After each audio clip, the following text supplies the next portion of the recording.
What is awareness, really?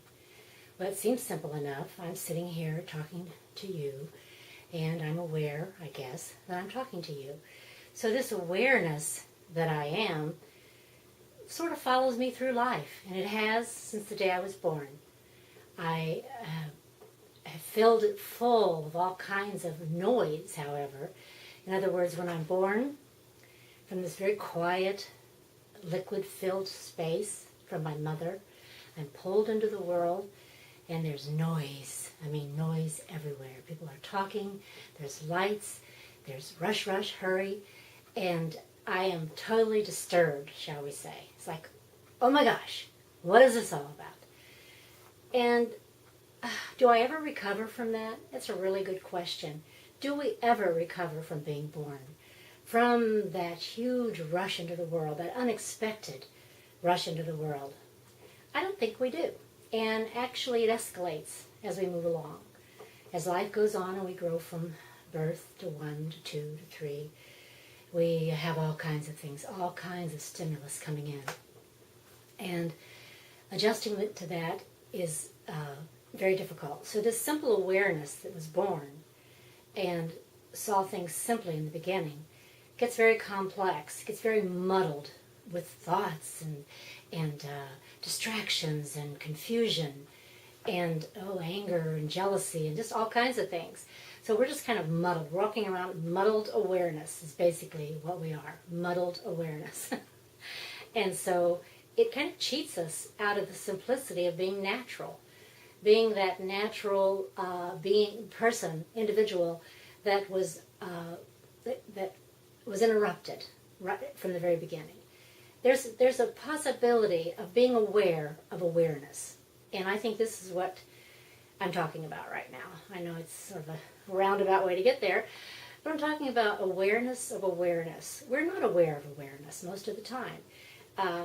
If I'm in this room right now and I look around, and I can be more simple because there's no distractions in here. It's quiet, it's peaceful, I'm by myself.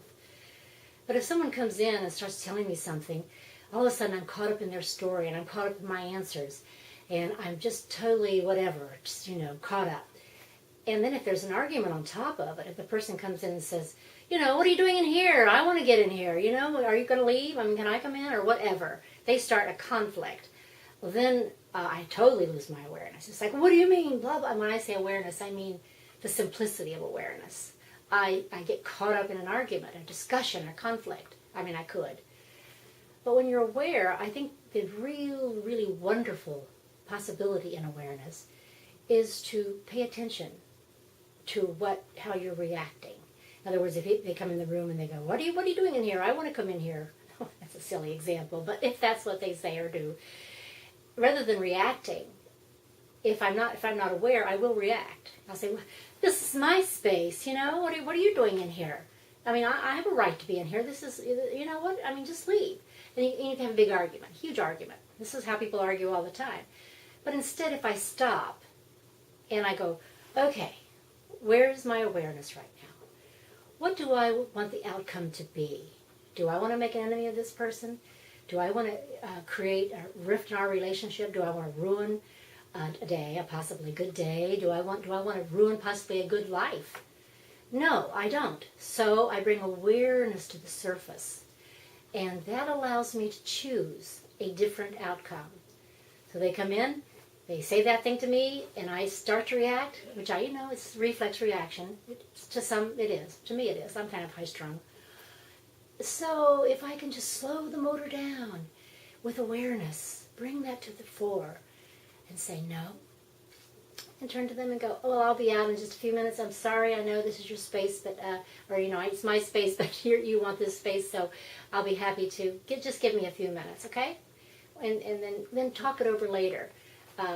In a civil way, when you've allowed some space and you just don't react. It's really important not to react. It's so important to respond, and we can only respond from awareness.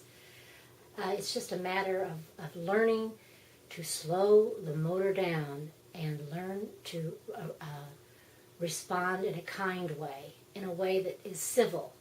If we would do this, it would change not only our lives, but all the lives around us.